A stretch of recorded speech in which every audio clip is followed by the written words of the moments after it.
Alrighty, we're probably 30 seconds earlier for Wisdom Keys with myself, Brother Francis E. Rebels Bay, or just Brother Francis.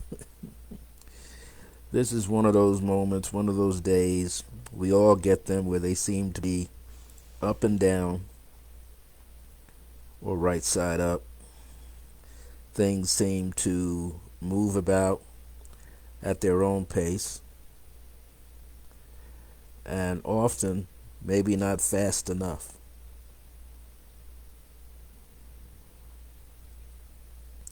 So it's going to be a pretty interesting month, I believe. There's so much going on. We have the Lionsgate energy that's running pretty strong.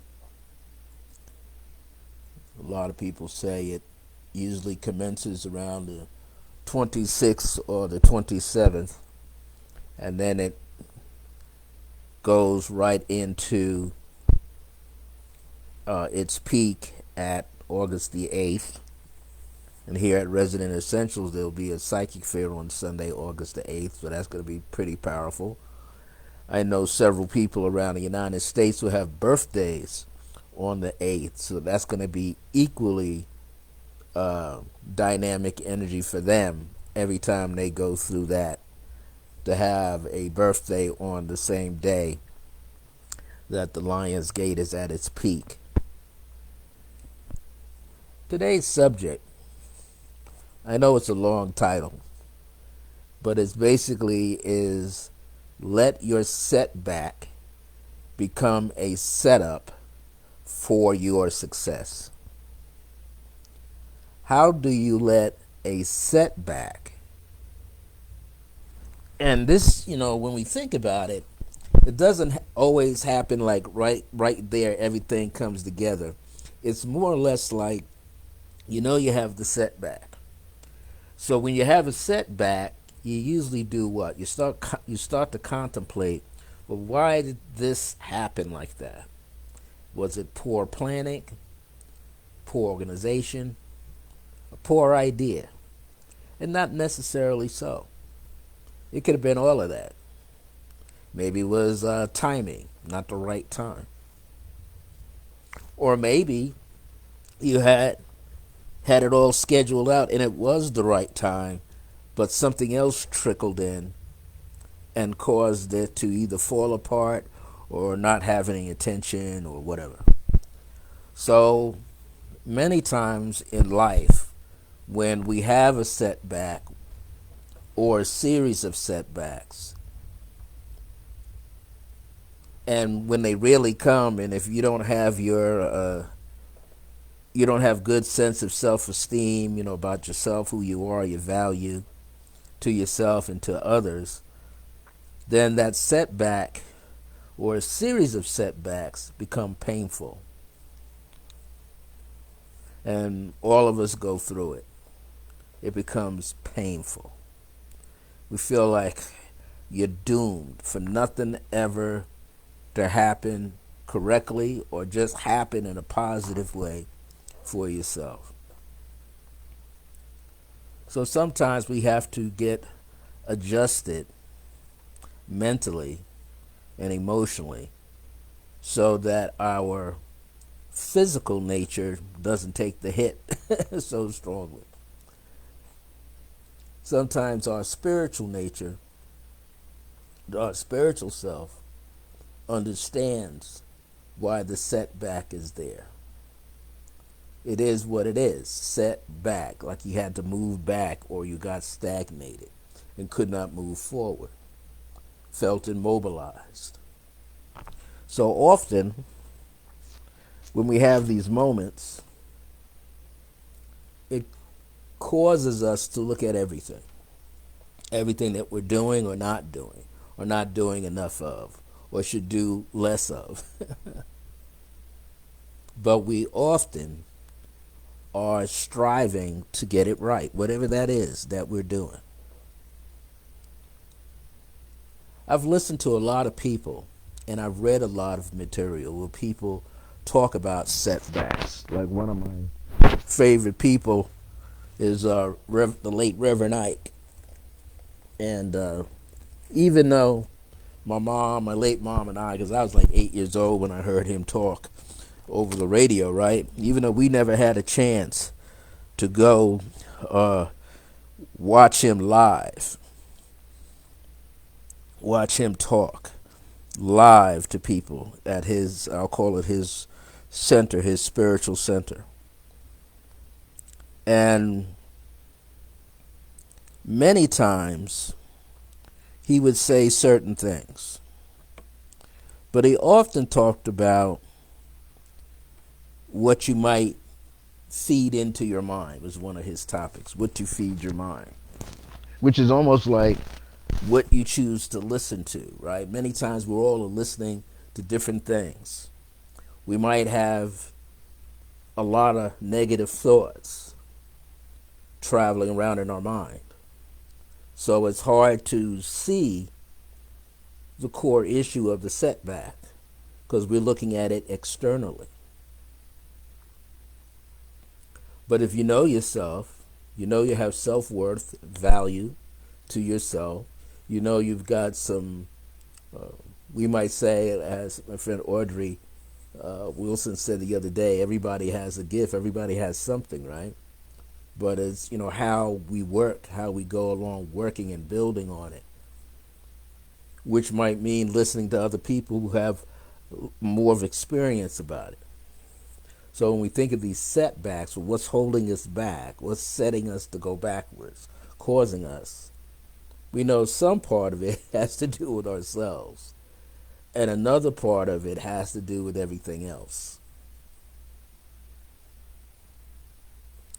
I remember the cliches that my mother and dad and lots of family members, elders would say, and they would say it this way: when God closes one door, he opens another. Or say, if one door closes on you, God offers you another, opens another. And my late mother and her side of the family, her and her brothers would say, and when one door closes, and all these doors keep closing, and all you have in front of you is a wall, you break a hole in that wall and you make your own opening. You work at it again. You do something so that you're not dependent upon others. So I often think, and that's why I had the subject matter. Most of the things that I write about or I talk about are things that I'm either currently experiencing or have already experienced, or I remember having the experience. And this is where our memory comes in, because it's good that we have a memory, right? If you're going through some difficult times, you can always say, well, I've been here before. I've been at this station in my life before. And then we say to ourselves, well, there's going to be a way out. There's going to be an opportunity that's going to be presented to us that's going to allow us to move forward.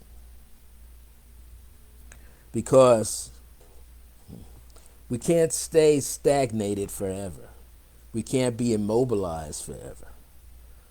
Sometimes when you have the setback, or you have so many of them, sometimes it's good to just take a break from analyzing the setback and allow yourself to go forward and do something else.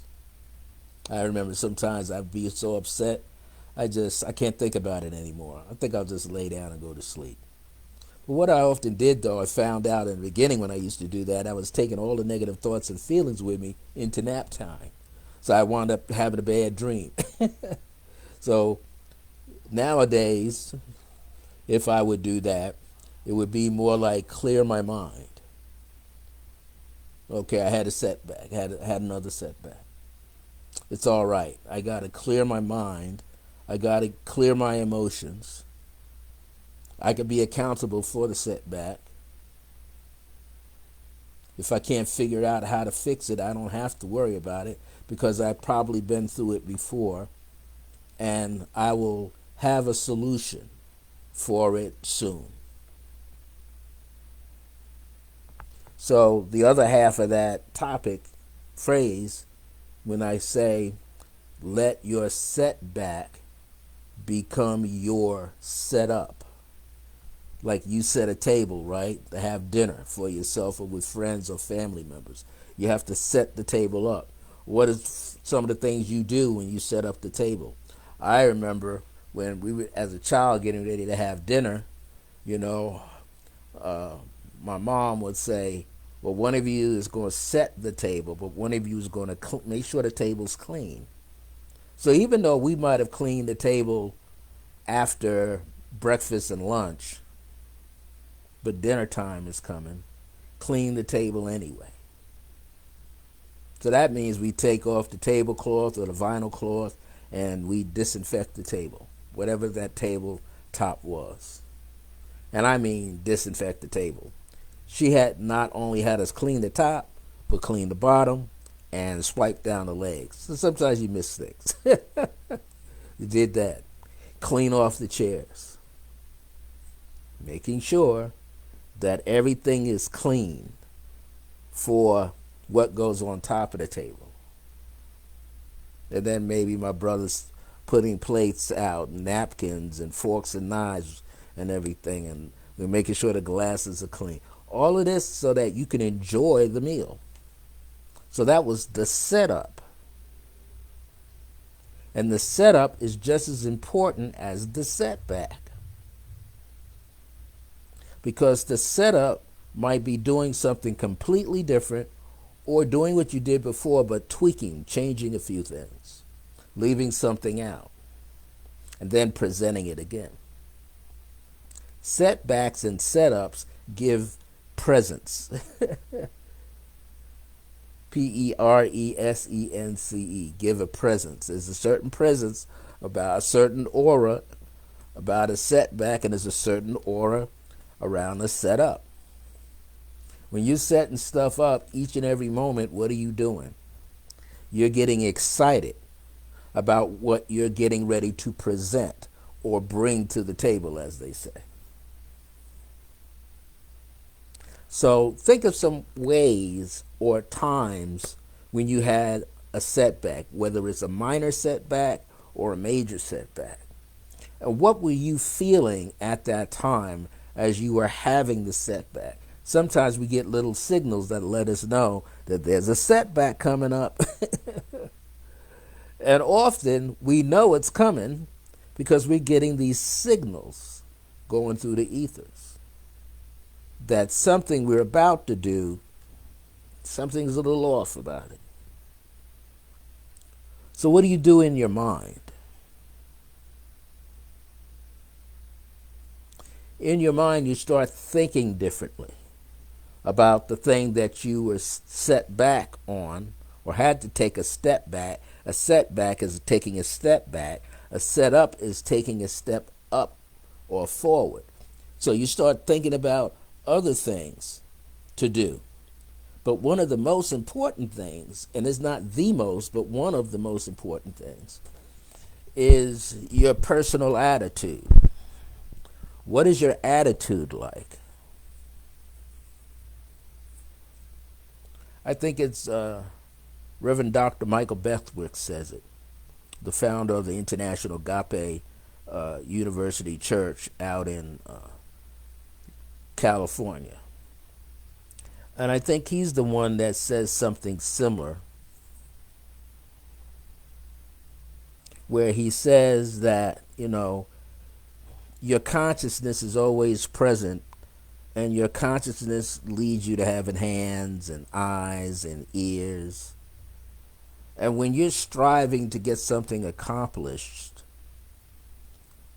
you know that you're connected to something greater than yourself. So there's a greater you out there.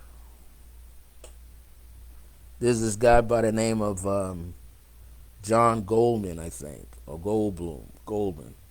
And I have some of his material here. And he says we all got a doppelganger. That's what he calls it. Well, I call it there's a part of us that lives in the future. that lives on a track called future, but I call it future accomplishment. And I tune into that brother Francis that already did this, that already found the way out of the maze and is already successful. So when I focus on that brother Francis, I can almost see that brother Francis turn around and say, well, don't do that, do this. This is how I did it. So I'm having this conversation with the future self. Dr. Michael Beckwith kind of says it the same way. He says in so many words, you got to realize that what you're doing is something that's bigger than you. What you're doing, what you're presenting to others is bigger than yourself. As you become consciously aware that it's bigger than yourself, it puts a new kind of energy into it. And here's this thing that he often says. Your attitude designs your altitude. That's what he says in so many words.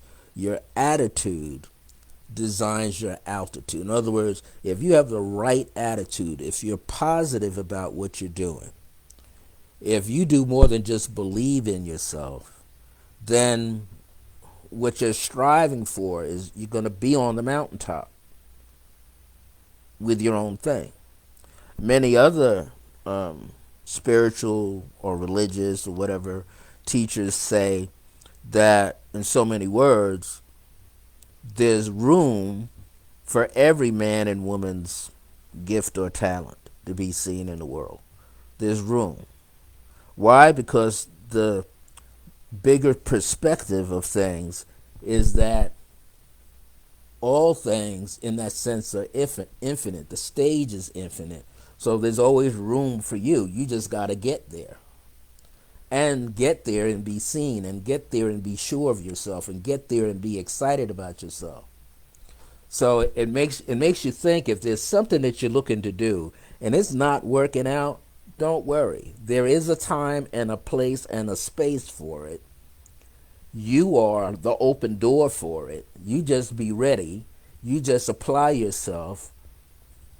If that means making yourself be seen, if that means relaxing and not worrying about it, but being present, a willingness to be present in the moment. So once you realize that if a setback happens to you and you had nothing to do with the setback happening, you know for sure it wasn't yourself. But there's some part of yourself that brought you to that wall, brought you to that element. The best way to look at it is the setback is happening for a distinctive reason, but it's also whatever I'm going through with the setback strengthens me so that the setup grows out of that. In other words, you learn to do things differently. You learn to listen to different people. You learn not to take it so bad. You learn not to cry over it too long. You learn not to wallow that it didn't work out. You just know, it's okay. I'm not the only one. This is not the first time this has happened to me. This may not be the last time, but in this moment, all things are going to come together, and I'm still going to be all right. That's sort of an explanation of when Dr. Beckwith says the right kind of attitude can give you the right altitude. It can put you right where you need to be. So the stage of life, even though with all its ups and downs and all of its weeds and all of its roadblocks and all of its pitfalls, there's always a space for you, a space for your idea, a space for your heart, a space that will also allow you to move forward, feel better, know that there's a blessing, a far greater blessing that you will receive. You just realize that on some level, you are given an opportunity.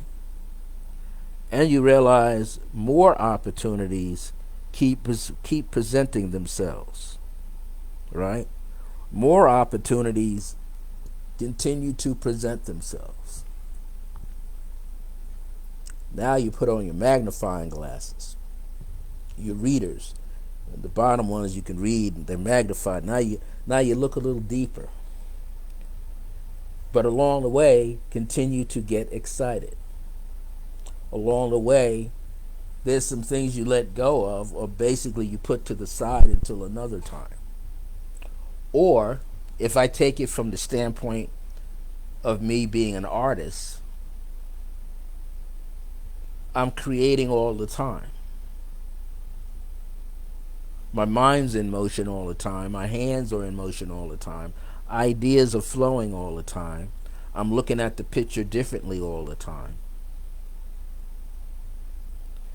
It's a puzzle piece, but then all the pieces start fitting, start coming together. So the accidental spill of ink or paint on a canvas or a piece of paper set me up for a bigger picture that I saw coming into play. And now my attitude changed from, I spilled some ink, I wasted some paint, some blotches and splatters of paint were in the wrong place. But then I see something different emerging from the canvas. I see more space. I see an opportunity. I see ideas. So now the setback was temporary, and the setup is something else.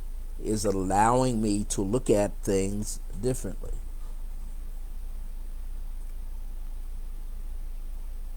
We could apply the same thing to our ages that we go through, our cycles. And the experiences that we have. It was interesting. I was early. I had to take the bus up the road and come back. Gave me a little time to air my mind out. While I was waiting for the bus stop, waiting at the bus stop around the corner from where I live, there was a young man that came, and I'd say he's in his late 20s, early 30s, and he was just mentioning about this restaurant brewery that's around the corner from where I live. And we were both talking about, the energy in that place feels off. And it was interesting. This is a guy that lives, if anybody's familiar with Albuquerque, the city downtown and suburbs, this guy said he lives where Copper and Tramway kind of come together. Copper and Tramway. That's way by the mountains. Still inside of Albuquerque. And he just got engaged. So he and his fiancée are sharing an apartment together. And here he is, way over here. Now, he said he already had a full-time job, but he needed another job. And this place he called up said, oh, yeah, we just need somebody to, bust a few tables and wash some dishes. And we only need you for about 4 hours, 5 hours at nighttime. So his regular job he can do, and then he has to take the bus, no car, take the buses all the way over here. Still has plenty of time to go to work, leave work, and then he could Uber home, or his fiance might pick him up, because she doesn't work far from there. The interesting factor was, he said after getting the bus and walking, the appointment was, he had it yesterday. He filled out papers yesterday, and he had to come back today. His appointment was 11 o'clock today. His appointment was 10 a.m. yesterday. They're just trying to give you a scenario. This means he probably had to take 3 or 4 buses to get over here yesterday, get back home. He was promised this job. Today, with everything going on, and the fact that he has to walk, because where this place is on 2nd Street, just south of my block, by about an 8-minute walk. But you got to walk across and walk down to it. and there's no bus on that road, which is 2nd Street. So since there's no buses there, he has to come around past me and then get to it, right? He was 1 minute late. He said the interesting factor was yesterday he was 40 minutes early. Today he's 1 minute late. The place was locked, wasn't even open like it was the other day. So it wasn't even open yet, or it was open, they were just getting ready, but it was locked. Plus, he's just 1 minute late, and he's knocking on the door, and he's knocking on the door. And he's looking, and he notices there are a few cars there, and nobody's outside. One of the workers comes to the door, lets him in, goes get the boss, and the first words out of the boss's mind. Now, by the time the worker let him in, it's 11:05. When the boss sees him, it's 11:06, and the boss is telling him he's late. And he's telling the boss he was a minute late, and the worker didn't get to the door until 4 or 5 minutes later. And then for him to come from back office, that's another minute. So it's not his fault that he's that late. He only was really late by a minute. And the boss tells him he was walking around outside. He said, well, he would have saw the man walking around the building. You can't miss it. And the man certainly didn't see him. And he certainly, well, anyway, long story short, the guy said, you're already fired. But this young man had such a good positive attitude. While we're standing there, his cell phone buzzing. He looks at it, and his current boss, since they have a 2-week layoff for summer, his current boss tells him he just gave him a raise. So this guy went from a $15 an hour raise to $20 an hour raise.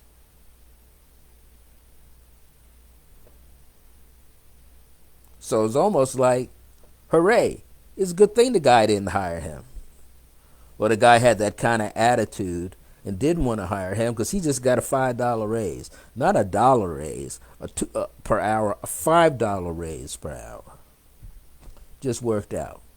I say that because that's a living example of a setback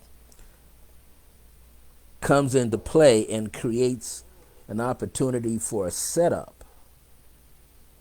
The energy of that place created the energy of a setup that added to the setup of a place where he was already set up.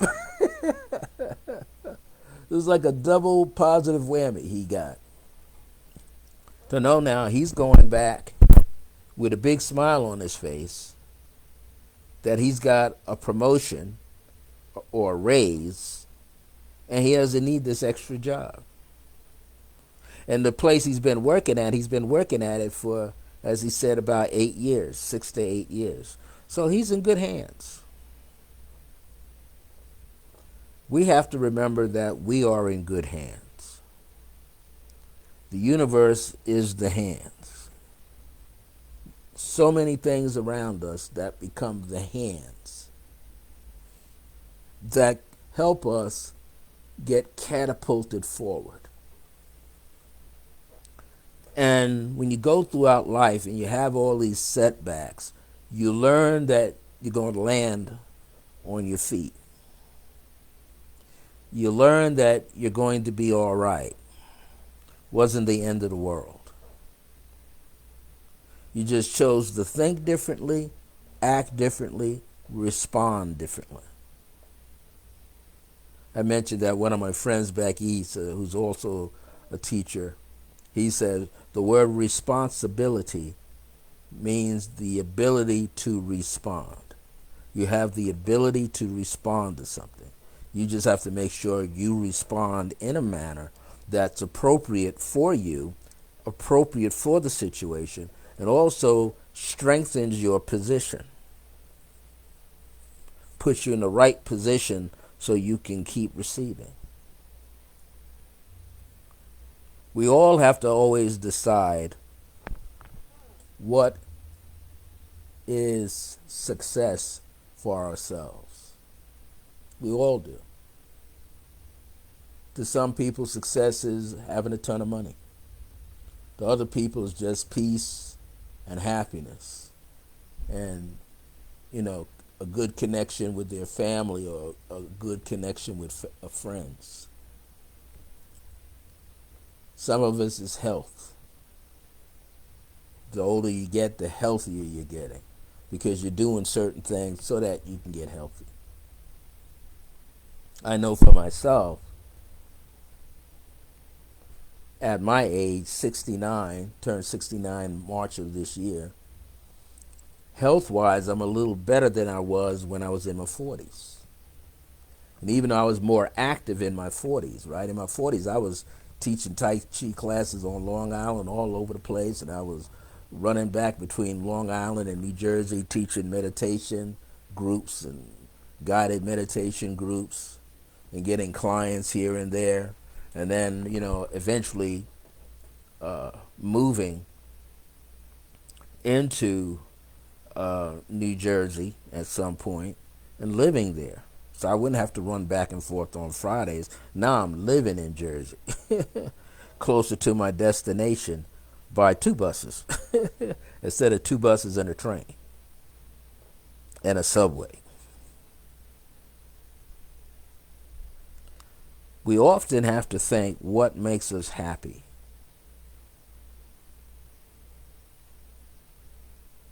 I heard another friend of mine named Lavelle. He's in Germany. I just met him last year, I believe it was, online. I and another person were online with somebody else, and we were talking about spiritual times. And he said in one of his talks, little short talks he puts up, Facebook story, and he said balance is happening all the time. Balance is always in motion. It's never still. When you're walking, putting your right foot ahead of your left foot, at some point one foot's on the ground and the other foot is off the ground, and you have to be relaxed enough to have balance. You have to be relaxed enough to have balance. Sometimes you can work under pressure. So much pressure that it affects you mentally and emotionally. And eventually it's going to affect you physically. Stress, blood pressure, high blood pressure, low blood pressure, hypertension. All these things can affect you in such a way that it depletes your energy. But the energy of the universe is still present, but your personal energy gets depleted. And then you start doing a whole bunch of things that doesn't help you. So, in your moments of setbacks, you must make your mind better, strengthen your mind. When you have a setback, sometimes you need to do something, a routine, that puts you in motion, right? Like physical exercise. Even if you might feel tired, certain exercises you can't do. Maybe you got a headache, so you may not do crunches, and alternate obliques. You may not do those kind of things that you got to raise up off the floor, right, from your back. But there's other things you can do, scissors and bicycles, right? Or leg raises, because then you don't have to move your head. You just let your head rest and you move the lower part of your body. There's all kind of things that we do or can do that will help negate or erase something. But the best way to look at success is figure out what that is for yourself and start to realize setbacks are happening for a reason. One of the reasons so that you get set up, in other words, so you get your mind away from something that wasn't working for the moment and cause you to put your mind someplace else where you can create something new, or something that was already sitting there. You just didn't know what to do with it, and now you can take that thing and put it in motion, not just test it out, but use it as a way or means to set yourself up for an opportunity to have more success in your life. I don't want to keep rambling on. My time is up. Thank you for whoever's watching live. At one moment, there was a whole bunch of you, I think, watching live, or what I call a whole bunch. Whoever you were, thank you so much. If you have any questions or comments, you know how to get in touch with me. I'm on Facebook. You can always send me a private message. If you know my email address, you could do that. Tomorrow's Friday, 12 p.m. Swanda will be on. That is Michelle Vidal. On Mondays, Whispering Truth from the UK with Audrey Wilson at 9 a.m. Mountain Time. On Tuesdays, it is the fabulous Donna of Dominion Tarot who will be on. And she, gives you the energy cards of the day. Audrey talks about mediumship and how to develop the mediumship and certain things you have to do and certain things you shouldn't do. Wednesdays, nobody's here, but some of us are on doing things. Thursdays is Wisdom Keys with myself. And of course, Michelle Vidal is giving us her take as Swanda. So there's lots of things that we're learning and exchanging. We're open to any questions you might have. Questions are a good thing. One thing I can say about this group of people here, if you pop a question and we don't have the answer, we let you know we don't have the answer. But we'll let you know how to go about getting that answer. Honesty is always a good thing. If you're in the city of Albuquerque on Saturday, coming this way, if you happen to be here at 11:30, you could be at Resident Essentials. We've got my morning meditation class. We have Johanna Rader. She comes in there later at about 12 o'clock on Saturdays, and she sees her clients there for astrology readings, and she also does the astrology forecast.